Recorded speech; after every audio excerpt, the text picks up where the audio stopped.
ओम शांति। 7 अक्टूबर 2023। बाबा के महावाक्य। मीठे बच्चे, बुद्धि को यहाँ वहाँ भटकाने के बजाय घर में बाप को याद करो। दूर दूर तक बुद्धि को ले जाओ। इसे ही याद की यात्रा कहा जाता है। प्रश्न: जो बच्चे सच्चे दिल से बाप को याद करते हैं, उनकी निशानी क्या होगी? उत्तर: 1. सच्चे दिल से याद करने वाले बच्चों से कभी कोई विकर्म नहीं हो सकता। उनसे ऐसा कर्म नहीं होगा जिससे बाप की ग्लानि हो। उनके मैनर्स बड़े अच्छे होते हैं। 2. वह भोजन पर भी याद में रहेंगे। नींद भी समय पर स्वतः खुल जाएगी। वह बहुत सहनशील, बहुत मीठे होंगे। बाप से कोई भी बात छिपाएंगे नहीं। गीत। हमारे तीर्थ न्यारे हैं। ओम शांति। बाप बैठ बच्चों को समझाते हैं। कोई निराकार बाप को समझे, कोई साकार बाप को समझे, कोई माता पिता को समझे। यह माता पिता समझाते हैं तो भी माता अलग और पिता अलग हो जाते। अगर निराकार समझाए तो निराकार अलग, साकार अलग हो जाते। परंतु यह समझाने वाला बाप है।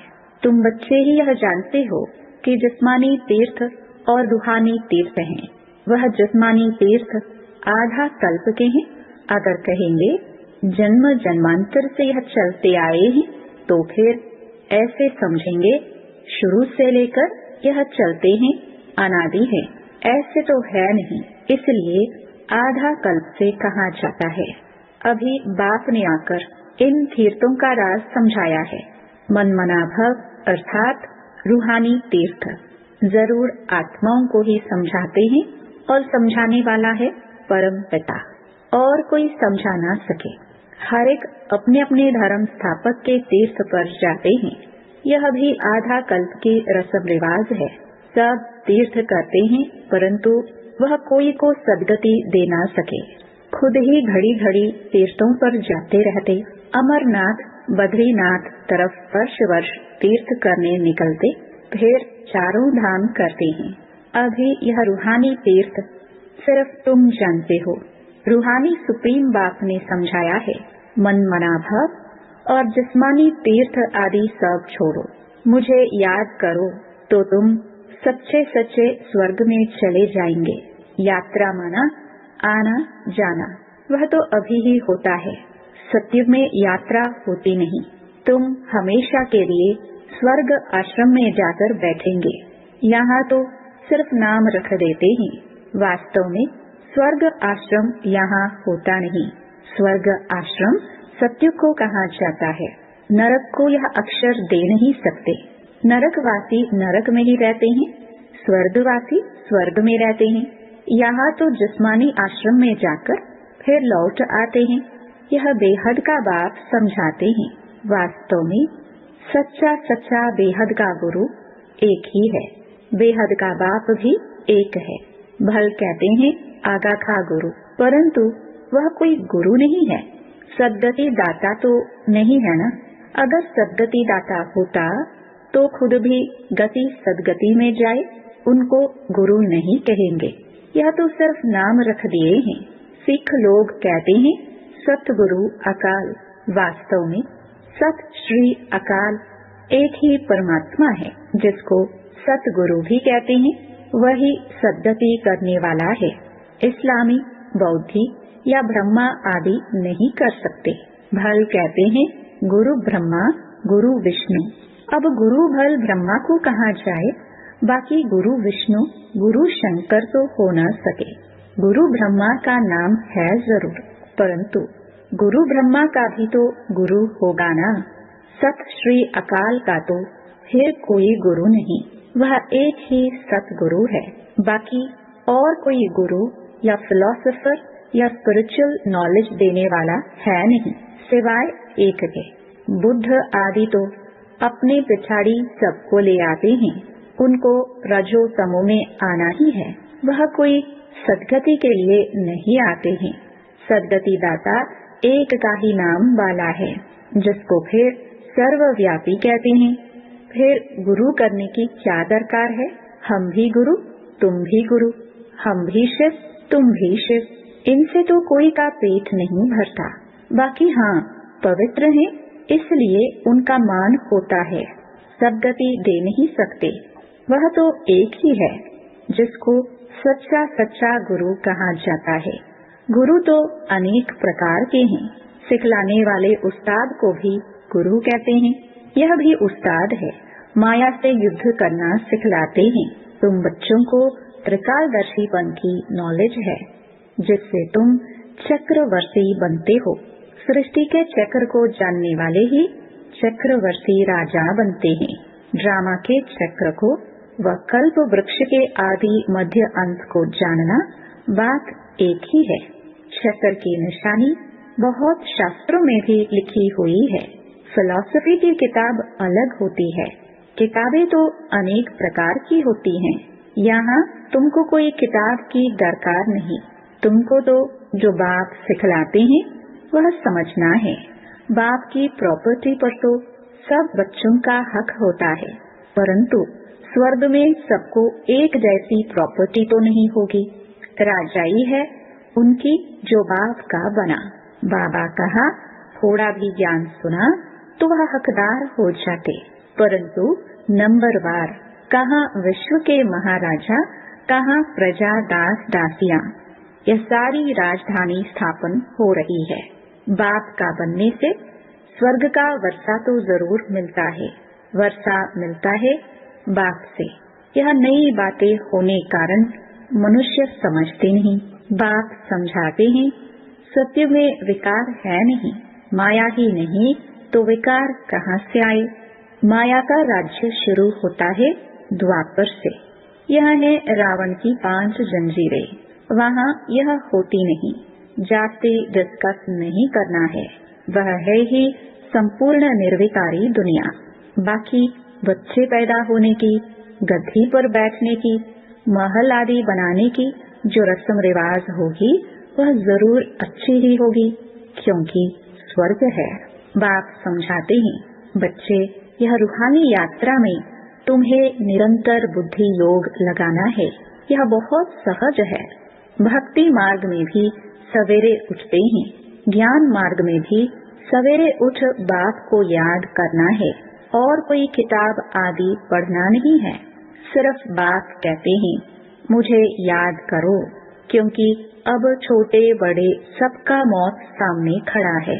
मरते समय कहते हैं भगवान को सिमरो।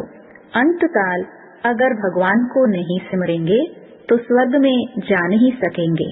तो बाप भी कहते हैं मन मनाभव, इस देह को भी याद नहीं करना है।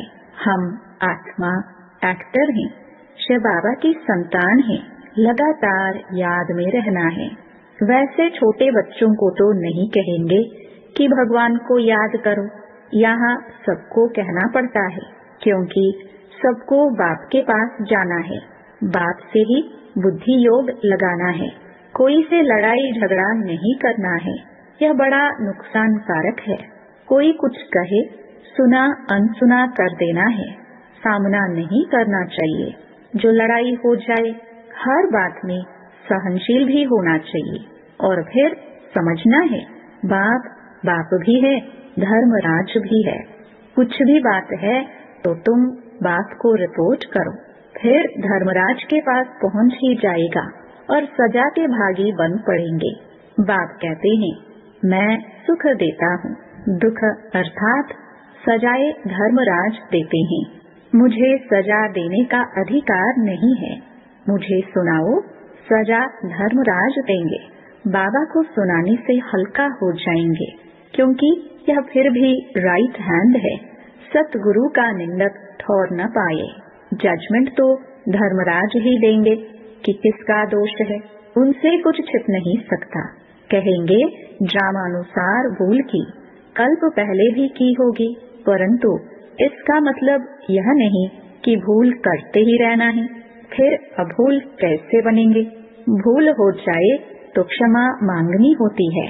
बंगाल में इसका पैर आदि लग जाता है तो झट क्षमा मांगते हैं। यहाँ तो एक दो को गाली देने लग पड़ते हैं। मैनर्स बहुत अच्छे होने चाहिए। बाप सिखलाते तो बहुत हैं, परंतु समझते नहीं तो समझा जाता है इनका रजिस्टर खराब है। निंदा कराते रहते हैं तो पद भ्रष्ट हो जाएंगे। जन्म जन्मांतर के विकर्मों का बोझा तो है ही, उनकी तो सजा भोगनी ही है। फिर यहाँ रहकर अगर विकर्म करते हैं तो उनकी 100 गुना सजा मिल जाती है।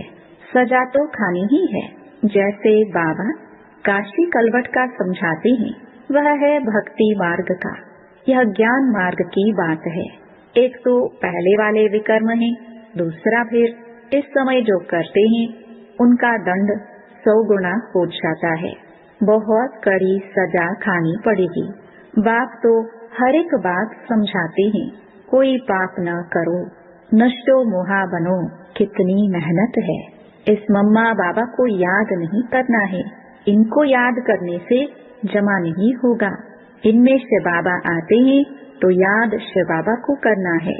ऐसे नहीं कि इनमें शिव बाबा है इसलिए इनकी याद रहे, नहीं, शिव बाबा को वहाँ याद करना है। शिव बाबा और स्वीट होम को याद करना है। जिन मुआफिक बुद्धि में याद रखना है। शिव बाबा वहाँ रहते हैं, शिव बाबा यहाँ आकर सुनाते हैं, परंतु हमको याद वहाँ करना है, यहाँ नहीं। बुद्धि दूर जानी चाहिए, यहाँ नहीं। यह शिव बाबा तो चला जाएगा। शिव बाबा इसमें एक में ही आते हैं।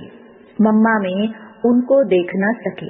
तुम जानते हो यह बाबा का रट है, परंतु इनके चेहरे को नहीं देखना है।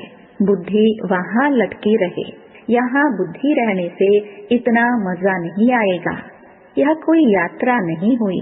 यात्रा की हद तुम्हारी वहाँ है। ऐसे नहीं कि बाबा को ही देखते रहो, क्योंकि उनमें शिव है। फिर ऊपर जाने की आदत छूट जाती है।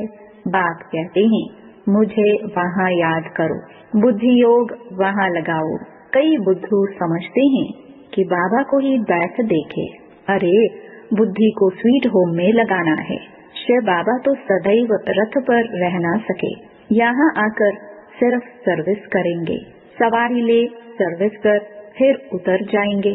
बैल पर सदैव सवारी हो नहीं सकती, तो बुद्धि वहाँ रहनी चाहिए। बाबा आते हैं, मुरली चलाकर चले जाते हैं, इनकी बुद्धि भी वहाँ रहती है। रास्ता बरोबर पकड़ना चाहिए, नहीं तो घड़ी घड़ी गिर पड़ते हैं। यह तो थोड़ा समय है। इनमें शिव बाबा ही नहीं होगा तो याद क्यों करेंगे। मुरली तो यह भी सुना सकते हैं, इनमें कभी है कभी नहीं है, कभी रेस्ट लेते हैं।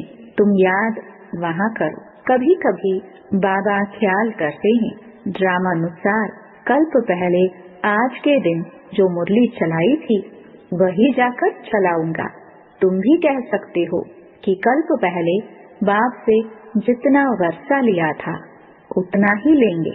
शिव बाबा का नाम जरूर लेना पड़े, परंतु ऐसे किसको आएगा नहीं।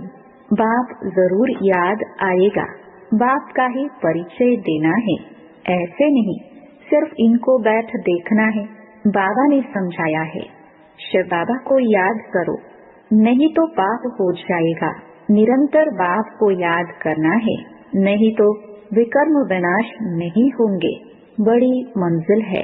मासी का घर थोड़े है, ऐसे नहीं भोजन पर पहले याद किया फिर खलास, ऐसे ही भोजन खाने लग पड़े। नहीं, सारा समय याद करना पड़े। मेहनत है। ऐसे थोड़ी ऊंच पद मिल सकता है। तब तो देखो करोड़ों में 8 रतन पास होते हैं। मंजिल बड़ी भारी है।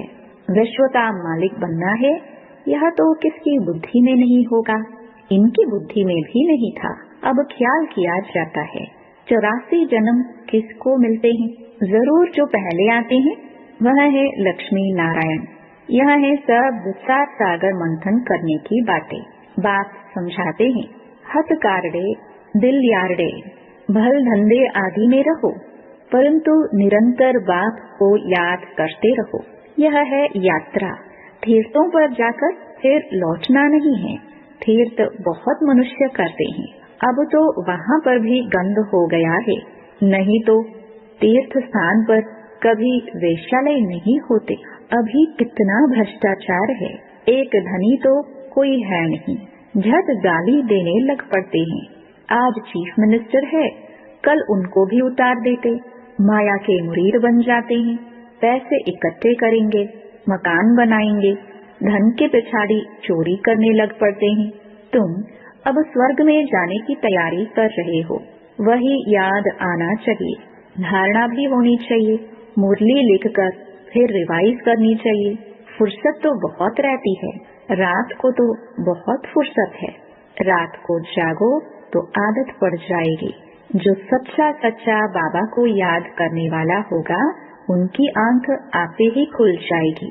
बाबा अनुभव बताते हैं कैसे रात को आंख खुल जाती है। अभी तो नींद के लिए और ही पुरुषार्थ करते हैं। हाँ, स्थूल काम करने से भी शरीर को थकावट होती है। बाबा का रथ भी देखो कितना पुराना है। विचार करो, बाबा पतित दुनिया में आकर कितनी मेहनत करते हैं। भक्ति मार्ग में भी मेहनत करते थे, अभी भी मेहनत करते हैं। शरीर भी पतित तो दुनिया भी पतित। बाबा कहते हैं, मैं आधा कल्प तो बहुत आराम करता हूँ, कुछ भी ख्याल नहीं करना पड़ता है। भक्ति मार्ग में बहुत ख्याल करना पड़ता, इसलिए बाप को रहमदिल गाया हुआ है। Ocean of knowledge, ocean of bliss. कितनी महिमा करते हैं। वही बाप अभी हमको पढ़ाते हैं और कोई पढ़ा ना सके। अच्छा, मीठे मीठे सिखे लगे बच्चों प्रति माता पिता बाप दादा का याद प्यार और गुड मॉर्निंग। रूहानी बाप की रूहानी बच्चों को नमस्ते। धारणा के लिए मुख्य सार। पहला, किसी का भी सामना नहीं करना है। कोई कुछ कहे तो सुना अनसुना कर देना है। सहनशील बनना है। सतगुरु की निंदा नहीं करानी है। दूसरा, अपना रजिस्टर खराब होने नहीं देना है। भूल हो जाए तो बाप को सुनाकर क्षमा मांग लेनी है। वहाँ ऊपर याद करने की आदत डालनी है। वरदान, साइलेंस की शक्ति द्वारा जमा के खाते को बढ़ाने वाले श्रेष्ठ पद के अधिकारी भव। जैसे वर्तमान समय साइंस की शक्ति का बहुत प्रभाव है, अल्पकाल के लिए प्राप्ति करा रही है, ऐसे साइलेंस की शक्ति द्वारा जमा का खाता बढ़ाओ। बाप की दिव्य दृष्टि से स्वयं में शक्ति जमा करो, तब जमा किया हुआ समय पर दूसरों को दे सकेंगे। जो दिव्य दृष्टि के महत्व को जानकर साइलेंस की शक्ति जमा कर लेते हैं, वही श्रेष्ठ पद के अधिकारी बनते हैं। उनके चेहरे से खुशी की रूहानी झलक दिखाई देती है। स्लोगन, अपने आप नेचुरल अटेंशन हो तो किसी भी प्रकार का टेंशन आ नहीं सकता। ओम शांति।